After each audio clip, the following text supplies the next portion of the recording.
Bonjour, ici Julien à Toulouse pour ma chaîne Gigi Bio. Le sujet du jour, la réalisation d'une prairie fleurie, aussi appelée fleurissement. Si vous n'êtes pas encore abonné à ma chaîne, cliquez sur le bouton abonner et la petite cloche. Ainsi vous serez notifié lors des sorties de ma prochaine vidéo et ça va pas tarder. La plante du jour est l'oranger du Mexique à feuillage doré.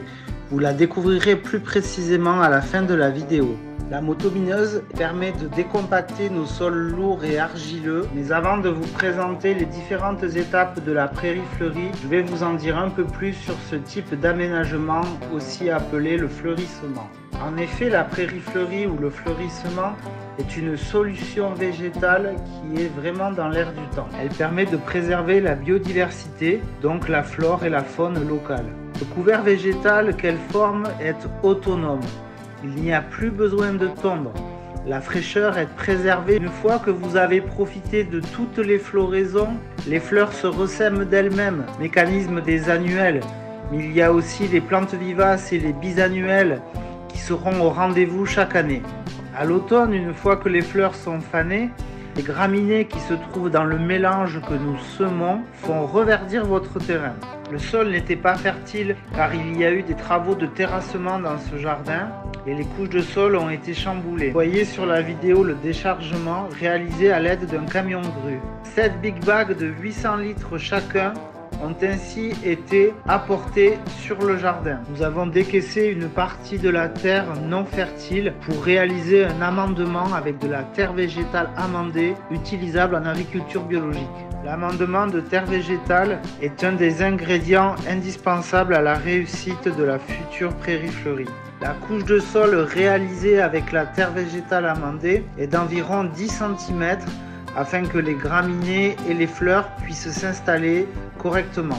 J'ouvre une parenthèse sur le talus que vous apercevez à votre droite. Ce talus a été planté au début du printemps. Nous avons utilisé une toile de jute sisal biodégradable qui évite aux mauvaises herbes de lever mais qui disparaît au fil des années et laisse les plantes s'installer. Les végétaux que nous avons plantés sur le talus sont essentiellement couvre-sol, mais nous avons aussi utilisé des plantes vivaces comme les agapanthes, les graminées, mais aussi les lavandes. Vous apercevez maintenant le lit de semences que nous avons réalisé. Nous allons donc aider les semences au maximum.